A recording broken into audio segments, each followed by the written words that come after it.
Muy buenas tardes, muchas gracias por acompañarnos en este miércoles 8 de junio. Antes de darle la bienvenida a nuestro invitado del día de hoy, vamos a hacer la oración de protección inicial. En el nombre de Dios Padre, Dios Hijo y Dios Espíritu Santo. Amén. Te pedimos, Señor, que selles y protejas con el poder de la sangre de Jesucristo nuestro Señor, mi consciente, inconsciente, subconsciente. Sella, Señor, mi razón, corazón, sentimientos, sentidos, ser físico, biológico, psicológico, material y espiritual. Sella, Señor, todo lo que soy, todo lo que tengo, todo lo que puedo, todo lo que sé, todo lo que amo. Protégeme, Señor, con el poder de la sangre de Jesucristo nuestro Señor. Sella, Señor, mi pasado, mi presente, mi futuro. Sella, Señor, mis planes, proyectos, sueños, ilusiones, viajes y enfermedades. Sella, Señor, mi persona, mi familia, mis posesiones y mi árbol genealógico. Escóndeme, Señor, en la llaga de la mano derecha de nuestro Señor Jesucristo. Escóndeme, Señor, en la llaga de la mano izquierda de nuestro Señor Jesucristo. Escóndeme, Señor, en la llaga del pie derecho de nuestro Señor Jesucristo. Escóndeme, Señor, en la llaga del pie izquierdo de nuestro Señor Jesucristo. Escóndeme, Señor, en la llaga del costado herido de Jesús. Escóndeme, Señor, en el corazón inmaculado de la Santísima Virgen María, para que nada ni nadie pueda provocarme ningún daño. Amén, amén, amén. En el nombre de Dios Padre, Dios Hijo y Dios Espíritu Santo. Amén. Ahora sí le damos la bienvenida a Marino Restrepo. Ustedes ya lo conocen, él ha estado aquí con nosotros varias veces y es un honor para nosotros volverlo a tener con nosotros. Muchísimas gracias, Marino, y bienvenido. Gracias, Marisa. Muy contento de estar con ustedes de regreso y con toda tu audiencia. Muchísimas gracias. Adelante, hoy el tema de hoy es la fuerza de la oración. Muy bien, pues vamos a ponernos en presencia del Espíritu Santo en una manera especial, pidiéndole su palabra donde nos quiera llevar, para que en esta palabra podamos comenzar esta reflexión. Y les voy a leer de la epístola del apóstol Santiago, en el capítulo 5, desde el versículo 7. La venida del Señor. Tened pues paciencia, hermanos, hasta la venida del Señor. Mirad, el labrador espera el fruto precioso de la tierra, aguardándolo con paciencia hasta recibir las lluvias tempranas y tardías. Tened también vosotros paciencia, fortaleced vuestros corazones, porque la venida del Señor está cerca. No os quejéis, no os quejéis, hermanos, unos de otros para no ser juzgados. Mirad que el juez está ya a las puertas. Tomad, hermanos, como modelo de sufrimiento y de paciencia a los profetas que hablaron en nombre del Señor. Mirad cómo proclamamos felices a los que sufrieron con paciencia. Habéis oído la paciencia de Job y sabéis el final que el Señor le dio, porque el Señor es compasivo y misericordioso. Palabra de Dios. Pues nosotros pues recibimos esta palabra con tanta alegría porque pues el apóstol Santiago en esta corta carta, corta epístola, nos da una profundidad tan extraordinaria de esa experiencia mesiánica que uno puede leer en cada frase, todo lo que se empapó en él de esta extraordinaria experiencia de andar con Dios. Ustedes se pueden imaginar lo que es eso, andar con un Dios que se hizo carne y caminar con él, abrazarlo, estar al lado de él, recibir todo eso personalmente de él. Es algo que no podemos imaginarnos, ¿no? Pero así sucedió. Ahora, una de las características más peculiares de la relación del maestro, divino Jesús con estos apóstoles como Santiago y los otros fue la forma en que él fue compartiéndole su relación con el Padre y cómo les mostraba que él siempre estaba dirigido al Padre. Él se les iba en la noche hacia la montaña a orar con el Padre. Él siempre todo lo dirigía hacia el Padre y lo nombraba en nombre del Padre. Todo era así.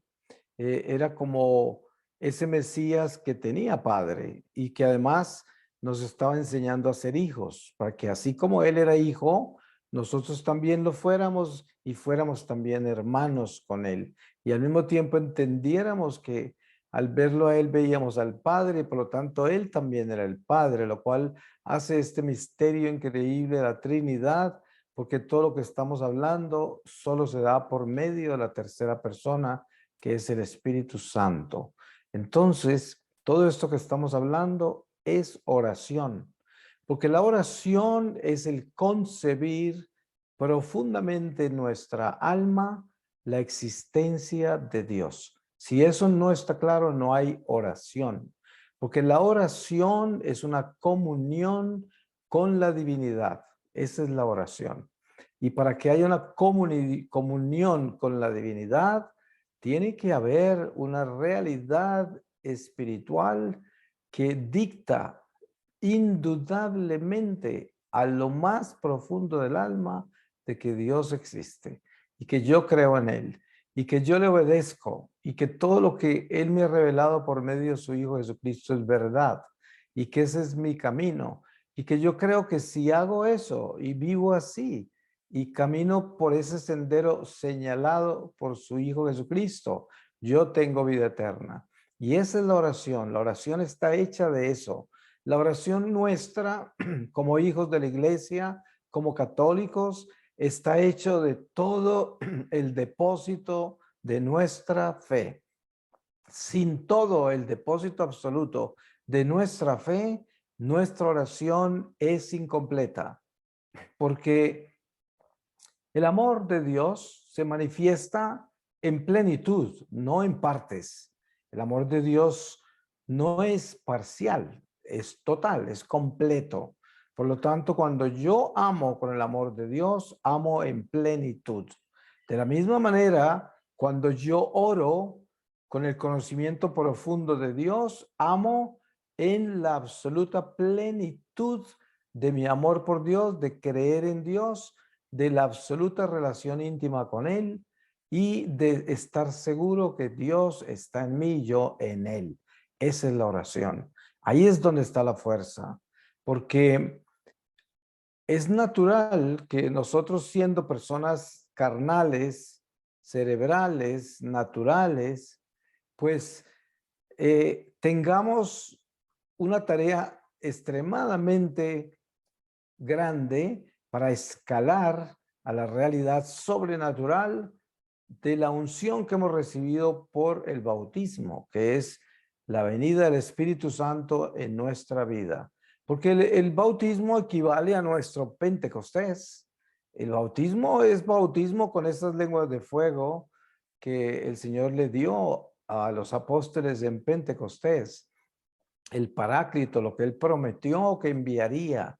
Y esto es lo que recibimos en el bautismo. Pero nosotros vamos escalando, despertándonos a través de esta vida material hacia la plenitud de ese espíritu que está en nosotros, pero que no obliga.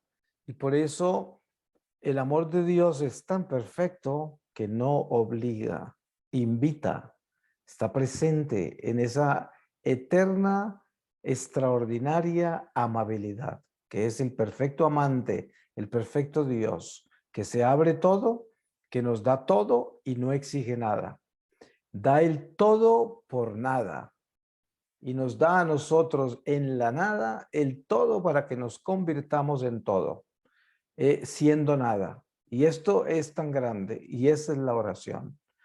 Nosotros a veces acudimos a Dios en medio de grandes dificultades y entonces la oración parece tan pequeña comparada con la dificultad y las palabras parecen tan escasas que parecen que no llegaran a alcanzar el lamento que sale del alma por la dificultad.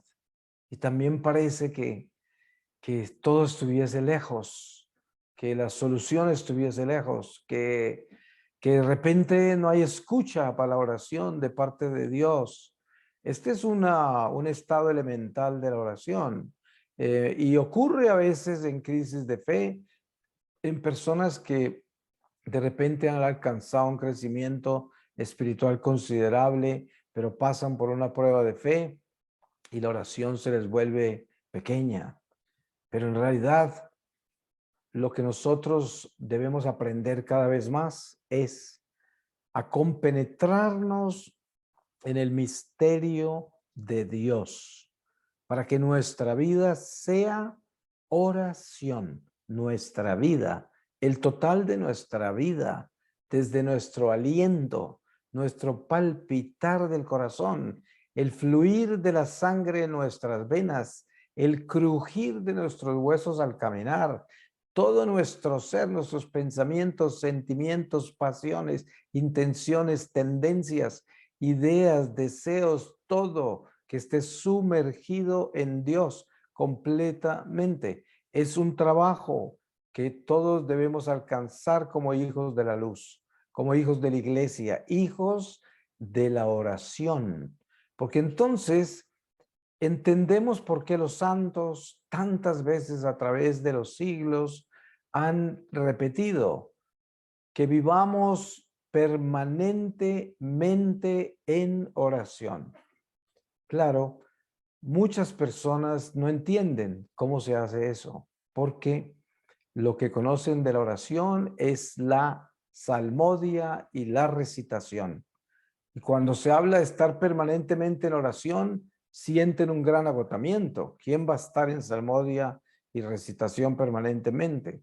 Pero bueno, aquí estamos hablando de crecimiento espiritual, que es lo que nos trae la concepción verdadera, mística, de lo que es la oración. La oración es comunión perfecta con Dios. Esa es la oración. Por eso se dice que Dios nunca desprecia la oración de un corazón contrito y humillado. Un corazón contrito y humillado, Dios nunca lo ignora o desprecia. Dios nunca ignora a nadie, pero me refiero cuando nosotros acudimos a Dios y traemos todo lo que traemos, que a medida que vamos peregrinando por este mundo, se van presentando situaciones en el día a día que nosotros le presentamos a Dios.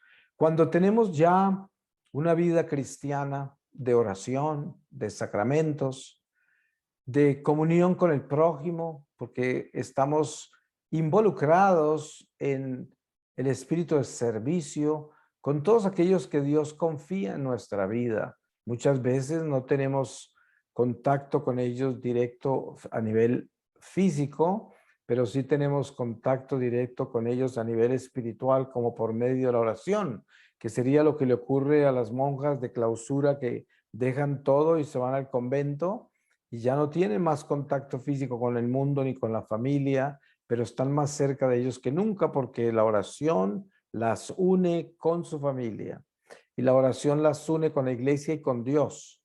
Es una unión superior, mucho más alta. Pero para escalar a esa unión se necesita la concepción de que nosotros estamos sumergidos en Dios y entonces la vida nuestra se convierte en una oración permanente. Eso es lo que quiere decir una oración permanente. Les voy a poner un ejemplo muy humano, pero es relevante. Un esposo que es fiel y es bueno, cuando viaja lejos del hogar por trabajo, por cualquier razón y se va muy lejos, ese esposo siempre en su corazón, en su vida, en todo lo que hace, en todo lo que observa, lo que vive, lejos del hogar de la esposa, lo vive dentro de su hogar, porque el hogar vive en su corazón. Y en todas partes donde está su esposa, está su hogar, donde quiera que esté.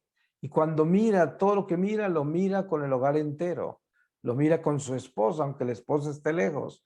Lo mira con sus hijos, aunque los hijos estén lejos. Porque está unido, es una sola cosa, es un hogar. Es un esposo, es una familia, es un hogar.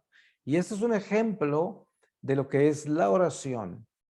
La fuerza de la oración viene de la comunión, de la unión. Si no hay esa unión y esa comunión y esa concepción de que estamos en Dios y Dios en nosotros, la oración es simplemente un canto externo que se le hace al Dios que está en la nube, o al Dios que está en el altar, o al Dios que está en la medalla, o en la pintura o en la escultura, o al Dios que está en la palabra, el Dios que está en la revelación, al Dios que está allá desde mi corazón que está acá. Esa es la religión, ¿no?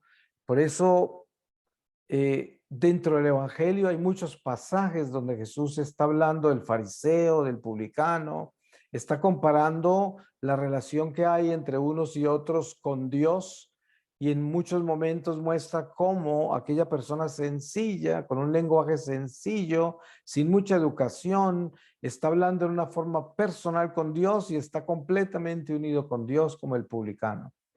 En cambio, el fariseo está hablando desde él mismo, por las razones naturales de él mismo, hacia un Dios que está en el altar, y le está hablando a él que está allá, y el fariseo está aquí abajo, y están hablando así.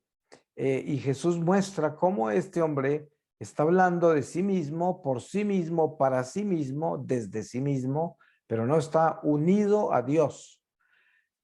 Y por eso no lo condena, pero nos lo muestra como un ejemplo de lo que es simplemente la religiosidad. Y ustedes saben que no podemos demonizar la religiosidad, porque la religiosidad es un paso que hay que dar.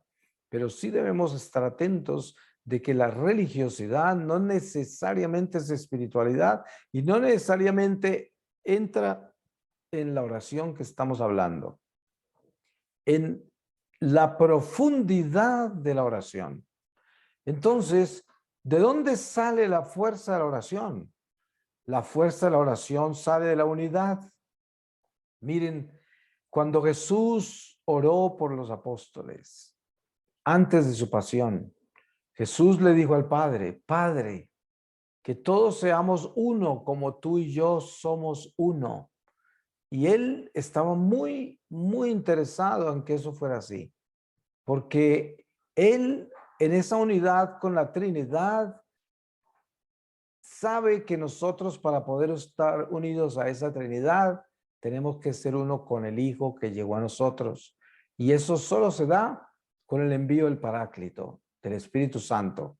Porque ustedes saben que vemos con claridad cómo Jesús resucita y está 40 días con los apóstoles, que se les aparece muchas veces durante esos 40 días. Sin embargo, ellos todavía no están en unidad con él, porque ninguno de ellos fue a proclamar la resurrección del Señor durante esos 40 días.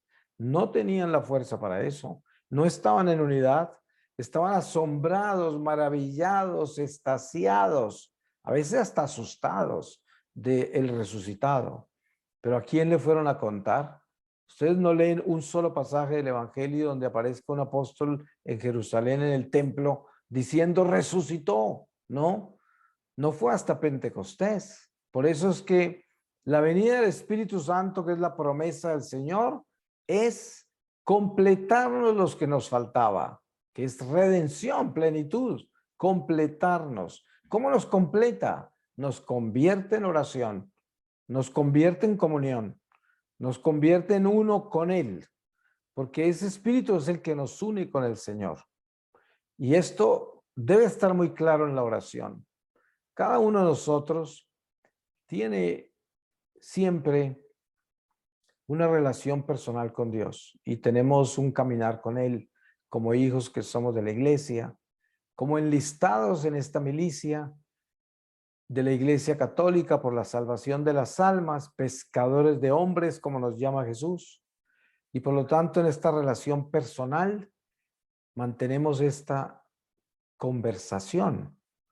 Dentro de esta conversación está nuestra vida natural, que es el tránsito, ¿no? por este mundo, y que es todo lo que conocemos. Y por lo tanto tenemos muchas necesidades, tenemos muchas ideas, tenemos muchísimas situaciones en esta vida que queremos cambiar, otras que queremos mejorar, otras que queremos alcanzar, y de esa forma caminamos con Dios en medio de una conversación relacionada con cada uno de esos aspectos. Cuando logramos elevarnos por encima de la religiosidad y entramos en una unión con Dios, en una comunión espiritual, en la cual yo amo a Dios, yo sé que Él me ama y ese amor basta. Como le dice Dios a San Pablo cuando le pide que le quite ese aguijón de la carne. Y Él dice, mi gracia te basta. Yo me glorifico en tu debilidad. Y esa es la unión más hermosa, que entendamos que la gracia de Dios estar en nuestra vida por el bautismo, de ser hijos de la iglesia, de tener esta bendición enorme de vivir una vida sacramental, para estar fortalecidos por la reconciliación, por la comunión, por todos los sacramentos. Eso hace que nosotros seamos esas almas fuertes, llenas de luz y llenas de Dios, que pueden hablar sinceramente con Él y que pueden entregarle todo lo que viven en esta vida sin condición. Yo siempre le digo al Señor, Señor, esto es lo que yo quiero hoy, y le presento mis necesidades. Pero siempre al final yo le digo, Señor, pero si lo que yo te pido, tú no me lo das como yo te lo pido, dame la gracia de no necesitarlo como yo lo necesito. Eso es lo que le pido siempre, porque yo sé que mi oración en Él debe ser en Él, lo que quiere decir en su voluntad, no en la mía. Porque si yo la pongo en mi voluntad, es condicional mi oración. Y esto es lo que sucede con la religiosidad. ¿Qué sucede con la religiosidad? Como es el primer paso y es un paso básico, muy primitivo de la relación entre el cristiano y Dios, entonces es condicional la oración. Yo oro y espero que Él me responda en la forma que yo quiero, en la forma que yo se lo pido, y si Él no lo hace, ya estoy mirando a ver qué pasó, cuánto tiempo ha pasado, por qué no lo hace, será que no me escucha. Y ahí, esta es la religión, simplemente la religión, donde no está el amor, donde no somos unidad con Dios, simplemente somos religiosos. Creemos en Él, sí, Él está allá, yo estoy acá, sí creemos en Él. ¿Somos parte de la iglesia? Claro que sí, estamos en la iglesia. Practicamos las tradiciones y enseñanzas de la iglesia, nos sujetamos a los mandatos de la ley, de precepto, también, pero tenemos esa relación religiosa únicamente. Y entonces es condicional. Y mucha gente hasta se disgusta con Dios porque no le responde como quieren. Hay gente que piensa, Dios no me escucha. Hay otros que dicen, ¿será que Dios existe? Y hay muchas situaciones que se viven en la religiosidad.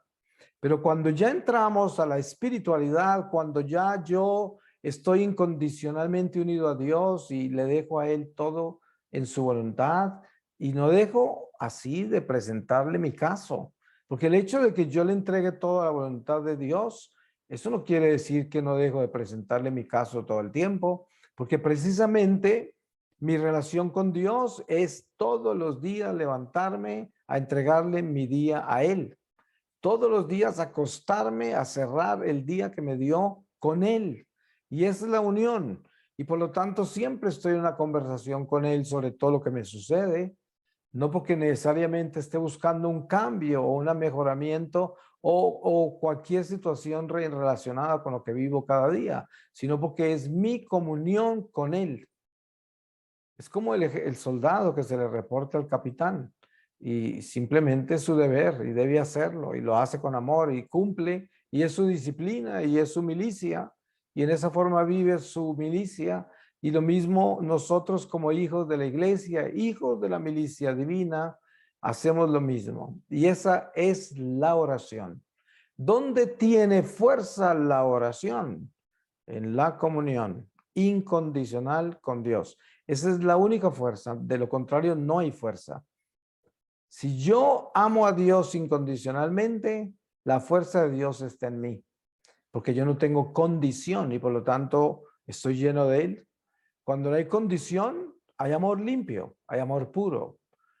¿Se dan cuenta ustedes las amistades que son interesadas y que están con uno porque se benefician o porque sacan ventajas de cualquier nivel? Y en el momento en que esas ventajas disminuyen o ya no son posibles, esas amistades desaparecen, algunas se voltean incluso en enemistades porque son condicionales. Incluso sucede entre padres e hijos, entre esposos, entre amigos, entre hermanos, entre personas que Dios coloca en nuestra vida. Pero cuando aprendemos del Evangelio, que es nuestra guía, hay un ejemplo perfecto sobre esto, de lo que es la fuerza de la oración. Y es, los apóstoles llegan donde Jesús, que está hablándole a una multitud grande en las montañas, y le dicen: Maestro, tu madre y tus hermanos te buscan. Y él, mirando la gente, les dice: mi madre y mis hermanos son los que hacen la voluntad de mi Padre. Él continuó su catequesis con ese ejemplo. Lo aportó a lo que estaba enseñando y unió la realidad sanguínea con su madre y la realidad familiar con esas otras personas que dentro del judaísmo se llaman hermanos, que son todos los primos y toda la gente relacionada en familia, todos se llaman hermanos. Entonces él muestra con esa claridad el mundo espiritual. La oración perfecta la muestra ahí. ¿Quién está en Dios? El que hace la voluntad de Dios. ¿Quién es mi hermano? El que hace la voluntad de Dios. ¿Quién es mi madre? El que hace la voluntad de Dios. Muchas personas se preguntan: ¿cómo puede una madre al morir soportar la pena de ver que un hijo se condenó? O soportar la pena de ver que un hijo se puede condenar. Aquí está la respuesta precisamente.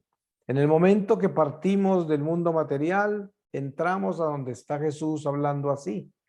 Jesús obviamente es Dios y Él está parado como la divinidad contestando eso de: mi madre y mis hermanos son los que hacen la voluntad de mi Padre.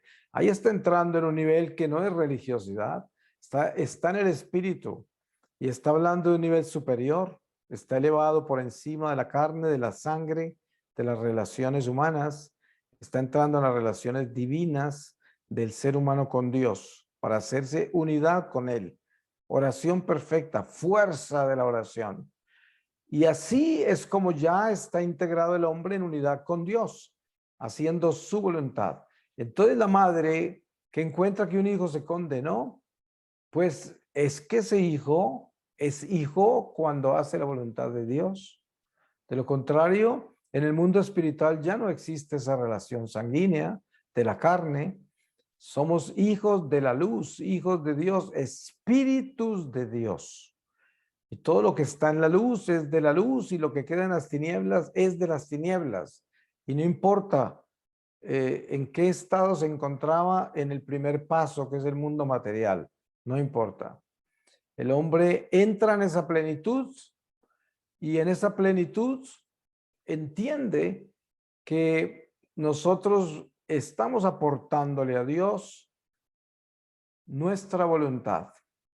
Y así es como nos convertimos en uno con Él. Nuestra voluntad aportada a Él. Qué lindo que es entender esto, que Dios nos ha dado libre albedrío.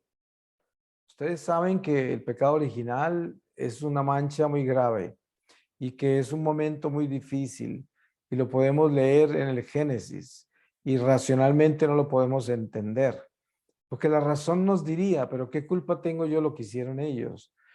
¿Por qué tengo que ser castigado yo con la muerte por lo que ellos hicieron? Claro, ¿por qué muere tanta gente de hambre en África y tanta gente come tanto en Europa occidental? O quién sabe cuántas cosas. Pero no, esa no es la forma de leer nuestra vida. La forma de leer nuestra vida es en Dios, que quiere decir, Dios lo sabe, y si Él lo sabe, me basta, a mí me basta. Como Dios sabe todo, todo está en Dios y todo es perfecto, por imperfecto que me parezca. Esto es la oración perfecta. La oración perfecta es darle a Dios su señorío en todo, incluso a mi razón, a mi intelecto, a la capacidad que tengo yo de concebir las cosas, que las llamaríamos en este caso, con relación a la sabiduría divina, a la incapacidad que tengo de asimilar las cosas de Dios. Sin embargo, por bondad de Dios, por amor de Dios, por misericordia de Dios, yo llego hasta entender a veces los misterios de la fe. Así de grande el Señor que en algún momento me deja compenetrarme en una manera tal que llego a entender.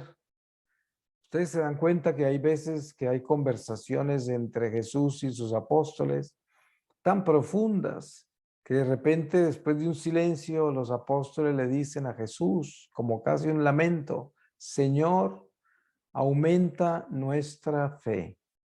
Eso es muy hermoso, son pasajes preciosos que a veces pasan desapercibidos, pero son grandes, son místicos, porque son momentos en que estos apóstoles, a pesar de no tener todavía Pentecostés, de no tener el Espíritu Santo, sin embargo, las palabras del Maestro les llegaban tan profundamente que solo podían aspirar diciendo: ay, Señor, aumenta nuestra fe, porque se daban cuenta que grande era todo lo que les decía y qué necesidad tenían de crecer en eso, de aprender más, de tener más de eso. Y precisamente la oración nos enseña algo extraordinariamente precioso, y es que Dios nunca termina. Por lo tanto, la eternidad es un éxtasis, es la gloria, por eso se llama la gloria, que quiere decir que estaremos eternamente navegando hacia Dios que nunca termina. Es un éxtasis interminable. Esa es la oración perfecta, entender eso, que estamos uno en Él, que Él está en nosotros, que somos uno y que eternamente estaremos navegando hacia Él y que Él nunca termina. Ese es el amor perfecto. Y concebir eso desde nuestra imperfección y mortalidad, que es una vida que tiene principio y fin, ¿cómo va a ser fácil? No lo podemos hacer por naturaleza humana, solo por naturaleza divina, por el Espíritu Santo. Es de la única manera, es de la única forma que lo vamos a entender, que lo vamos a concebir. ¿Y cómo se concibe? No se concibe necesariamente por mi entendimiento, se concibe por mi fe. Así se concibe, mi fe, de que sea una fe incondicional, porque para ser fe tiene que ser incondicional. O sea que yo creo y ya, ese es el fin de todo. Yo creo en el Señor, yo creo en todo lo del Señor y le doy el señorío absoluto a Él sobre mi vida, absoluto. Voy a terminar con una lectura de la palabra y les voy a leer a ustedes de la epístola a los Corintios, en el capítulo 8 desde el versículo 1, y dice: aspecto teórico. Respecto a lo inmolado a los ídolos es cosa sabida, pues todos tenemos ciencia, pero la ciencia hincha, el amor en cambio edifica. Si alguien cree conocer algo, aún no lo conoce como se debe. Mas si uno ama a Dios, ese es conocido por él. Ahora bien, respecto del comer lo sacrificado a los ídolos, sabemos que el ídolo no es nada en el mundo y no hay más que un único Dios. Pues aun cuando se les dé el nombre de dioses, bien en el cielo, bien en la tierra, de forma que hay multitud de dioses y de señores, para nosotros no hay más que un solo Dios, el Padre, del cual proceden todas las cosas y para el cual somos, y un solo Señor Jesucristo, por quien son todas las cosas y nosotros por Él. Palabra de Dios. Pues así concluimos y concluye el Espíritu Santo dándonos esta palabra para que sepamos que la fuerza de la oración está en la comunión con Dios, en la unión, en su divina voluntad. Amén. Amén. Tenemos preguntas aquí en el chat. Bueno, aquí hay una pregunta y en YouTube hay bastantes comentarios. Ok. Ernesto pregunta aquí, ¿cómo unir nuestra voluntad a la de Dios? O más bien, ¿cómo abandonarnos a su voluntad? Bueno, hay un paso importante para hacer eso. Y yo lo estaba hablando brevemente, y es que nosotros cuando queremos algo de Dios, traemos nuestra voluntad, porque la voluntad nuestra es la que dice, yo necesito tal cosa.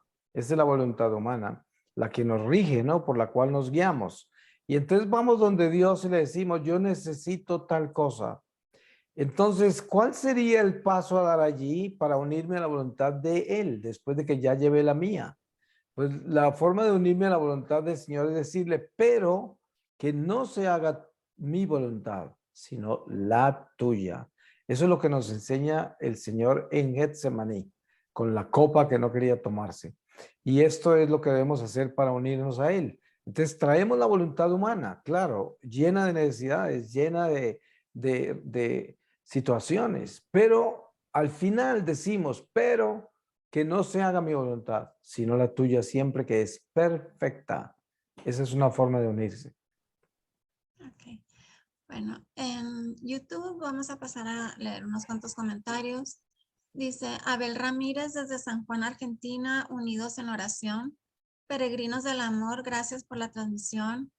Fanny Estela, gracias por la invitación. María González dice, eso me pasó. Oré con mi corazón contrito y Dios se apiadó de mí. Bendito y alabado y adorado por siempre, Señor. Musa Martínez, bendiciones. Miguel Medellín, muchas gracias. Señor Marino Restrepo, lo escucho todos los días, gracias a Dios. Me ayudó mucho todas sus enseñanzas. Y sí, es un Pablo en nuestros tiempos. Dios lo bendiga siempre. Beatriz López lo saluda y lo sigue y ha aprendido mucho de su conocimiento y le da esperanza, amor a Dios, le envía muchas bendiciones. Gabriela Quintana, por el comportamiento de Jesús Varela Quintana, pero aquí no estamos pidiendo intenciones. Por las necesidades de Verónica Quintana. Qué hermoso tema, dice Lucy. Felicidades a todos por hacerlo posible. Gracias por compartir. Teresa Ruiz, Señor Jesucristo, ten misericordia ahora por su trabajo. Musa Martínez le sigue a diario, bendito Dios y su vida en estos tiempos, Marino. ¿Cuándo viene a Estados Unidos? Soy venezolana, estoy en Texas, Houston. Miguel Medellín, saludos desde Seattle. Angélica Luna, oración por su familia. Fabio Ortega está trabajando para ser obediente a Dios. Algo que aprendió de usted, Marino Restrepo, Señor, que no me levantes si va a ser para ofenderte a ti con mis actitudes o falta de caridad con mi prójimo. Carlos Dulce dice, bendito sea Dios. Fabio Ortega dice, otra cosa que aprendí de Marino Restrepo es, Jesús, dame lo que te pido y si no me lo vas a dar, dame la gracia de no necesitarlo. Es un alivio tan grande porque uno se abandona a la divina voluntad. Sí. Si alguno tiene una pregunta, puede escribirla. ¿Cuáles son los pecados contra el Espíritu Santo? Bueno, yo pienso que todo esto debemos leerlo en el catecismo mejor, ¿no? Porque el catecismo es muy importante de leerlo y aprender directamente de la doctrina de la iglesia. Y los pecados contra el Espíritu Santo son muy importantes de mirar cada uno y lo que la iglesia va enseñando de cada uno y la reflexión tan importante que hace en el catecismo, sobre todo el catecismo nuevo, ¿no? El que hizo el entonces cardenal Ratzinger o Benedicto XVI con San Juan Pablo II. Es un tesoro. Ok, aquí Beatriz López pregunta, ¿se siente mal de comulgar en la mano? ¿Qué puede hacer? Yo pienso que hay que tener una responsabilidad muy grande con la forma en que nos comportamos con relación a la disciplina litúrgica que la iglesia lleva. Nosotros somos fieles participantes de una jerarquía eclesiástica que son los obispos, los cardenales, el papa, y el que obedece nunca se equivoca. Lo importante es nuestro corazón. ¿Dónde está nuestro corazón? ¿Dónde está el respeto inmenso con que hacemos todo? Y esto debe ser lo más importante. Lo demás, tenemos que cuidarnos de asegurarnos de que estamos en obediencia. Aquí preguntan, ¿cómo hacer para concentrarse en la oración? Es una pregunta de Gilberto Teixeira. Pues yo pienso que la forma de concentrarnos mejor en la oración es en el estar completamente abiertos a que vamos a tener una conversación con Dios y tenemos que silenciar todo lo demás. Hay que silenciar todo y estar atento porque voy a comenzar a hablar con Dios. Es muy importante hacer eso con sinceridad. Aquí Esther Velázquez pregunta, ¿se debería orar por lo mismo a diario? Me imagino que se refiere a que orar por lo mismo hasta que Dios le conteste su oración. Bueno, tenemos ejemplos de los santos. San Pablo nos habla de 3 veces que le pidió que le quitara un aguijón de la carne. No dijo que 100, él lo hizo 3. Eso no quiere decir que sea una regla, como él mismo lo explica, pero uno debe tener una disciplina con ciertas cosas, porque hay momentos en que uno tiene que entender que de repente Dios no quiere eso que uno está pidiendo. Pero al mismo tiempo no es pecado pedir lo mismo todos los días. Pero lo que tiene que asegurarse uno es de que lo que está pidiendo no vaya a ser algo que lo vaya a perjudicar a uno y le vaya a detener su santificación. Eso hay que tenerlo claro. Ok, aquí dice Yatzaré. Cuando uno pide a Dios, Dios nos manda a los sacerdotes que dan la comunión en la boca y hasta de rodillas. Me estoy imaginando que está preguntando por qué comulgar en la mano, ¿no? Miren, yo pienso que este diálogo sobre la liturgia y la disciplina litúrgica de la comunión en la mano o en la boca no debe ser un diálogo entre laicos, sino un diálogo con la disciplina litúrgica de la doctrina de la iglesia que le enseña a los fieles cómo llevar a cabo nuestra relación con la Eucaristía. Solo la iglesia tiene autoridad para eso y nosotros no podemos entrar en discusiones para decir es mejor así, es mejor así, porque nosotros no somos la autoridad eclesiástica y no fuimos ordenados en la iglesia para hacer eso. Por eso es muy importante la jerarquía, mantener el lugar que nos pertenece, porque de lo contrario nos convertimos como en protestantes. Cada uno va opinando y va haciendo lo que opina y lo que mejor le parece. Esa no es nuestra iglesia católica. Sí, creo que esta respuesta contesta la siguiente pregunta que dice, nos menciona que tenemos una voluntad. ¿Dónde queda al obedecer cuando se equivocan nuestras autoridades? Bueno, pues nos toca obedecer a Que nuestras la única autoridades. forma que las autoridades se equivocan es si nos incitan a pecar, pero cuando se trata de disciplinas que tienen que ver en cualquier aspecto de la iglesia, no nos están invitando a pecar, sino que nos están invitando a obedecer las disciplinas litúrgicas que la iglesia establece. Eso no es un pecado. Ok, creo que son todas las preguntas y solo queda que en YouTube hay comentarios, pero no hay preguntas. Entonces, pues no sé si haya algo más que agregar. Pues yo pienso, Marisa, que lo más importante para agregar es que nos santifiquemos, ¿no? Eso es lo más importante.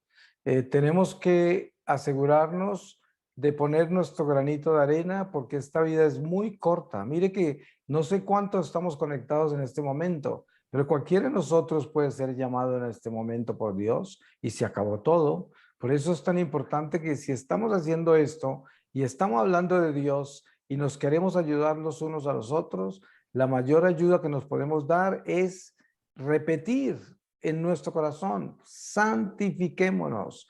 Es el único aporte importante que podemos dar para este mundo perverso en que vivimos. Y hay que entender también que todo empieza por uno. No podemos decir, ay, bueno, nadie más lo hace, pues ¿para qué lo hago yo? Hay que empezar por nosotros y por nuestra familia y nuestra casa. Exacto. Bueno, pues muchísimas gracias por haber estado con nosotros. Es un gran honor siempre contar con usted. Muchas gracias por su tiempo y pasamos a hacer la oración de protección final. Bueno, primero vamos a invitarlos. ¿O gusta hacer una oración de protección final usted? No, Marisa, yo te dejo para que la hagas. Tú la haces muy bonito y yo la necesito también. Ok. Bueno, pues vamos a pasar a hacer la oración de protección final para los fieles. Envía, Señor, a tus santos ángeles al frente de tu pueblo, para que sean retiradas todas las acechanzas que el maligno ha puesto en el camino de tus ovejas, intentando impedir su aprovechamiento espiritual y el florecimiento de tu reino en sus corazones. San Miguel Arcángel, defiéndenos en la lucha. Sé nuestro amparo contra la perversidad y las acechanzas del demonio. Que Dios manifieste sobre él su poder es nuestra humilde súplica. Y tú, príncipe de la milicia celestial, con la fuerza y el poder que Dios te ha conferido, arroja al infierno a Satanás y a los demás espíritus malignos que vagan por el mundo para la perdición de las almas. Así sea. Amén. Oh Señora mía, oh Madre mía, yo me ofrezco enteramente a ti y en prueba de mi filial afecto te consagro en este día mis ojos, mis oídos, mi lengua, mi corazón. En una palabra, todo mi ser, ya que soy toda tuya, oh Madre de bondad. Guárdanos y defiéndenos como cosa y posesión tuya. Amén. En el nombre del Padre, del Hijo y del Espíritu Santo. Amén. Amén. Amén, amén. Muchas gracias y los invitamos este próximo domingo a la paraliturgia de sanación de las 6 puertas a las 11 de la mañana, hora de la Ciudad de México. El próximo miércoles no tendremos charla, será semana de vacaciones para el apostolado. Y muchísimas gracias por haber estado con nosotros. Muchas gracias, Marino Restrepo y todo tu equipo que nos acompañó. Encantado.